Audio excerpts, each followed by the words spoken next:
യുഎസുമായുള്ള സമാധാന ചർച്ചകൾ തടസ്സപ്പെട്ടിരിക്കുന്ന സമയത്ത് ഇറാന്റെ നേവി കമാൻഡർ ഷഹ്റാം ഇറാനിയുടെ പ്രസ്താവനകളാണ് ആശങ്ക ഉയർത്തിയിരിക്കുന്നത്.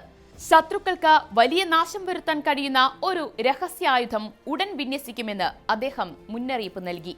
ഈ ആയുധം അമേരിക്കയ്ക്ക് സമീപം സ്ഥാപിച്ചിട്ടുണ്ടെന്നും അത് തിരിച്ചുപിടിക്കാനാകാത്ത രീതിയിൽ നാശം വിധിക്കാമെന്നും അദ്ദേഹം പറഞ്ഞു.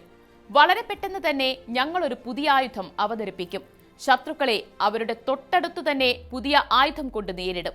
അവർക്ക് ഹൃദയാഘാതം സംഭവിക്കില്ലെന്ന് പ്രതീക്ഷിക്കുന്നുവെന്നും ഷഹ്റാം ഇറാനി പരിഹസിച്ചു. വെടിനിർത്തൽ നിലനിൽക്കുന്നുണ്ടെങ്കിലും ഹോർമുസ് കടലിടുക്ക് തുറക്കൽ, നാവിക ഉപരോധം, ആണവ ചർച്ചകൾ തുടങ്ങിയ വിഷയങ്ങളിൽ ചർച്ച തടസ്സപ്പെട്ടിരിക്കുകയാണ്.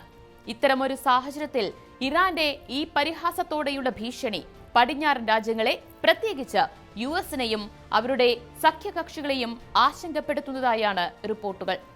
പുതിയ ആയുധം സംബന്ധിച്ച കൂടുതൽ വിവരങ്ങൾ പുറത്തുവിട്ടിട്ടില്ലെങ്കിലും ഇറാന്റെ സൈനിക ശേഷിയെക്കുറിച്ച് ലോകമെമ്പാടും ചർച്ചകളും സംശയങ്ങളും ഉയർന്നിട്ടുണ്ട്.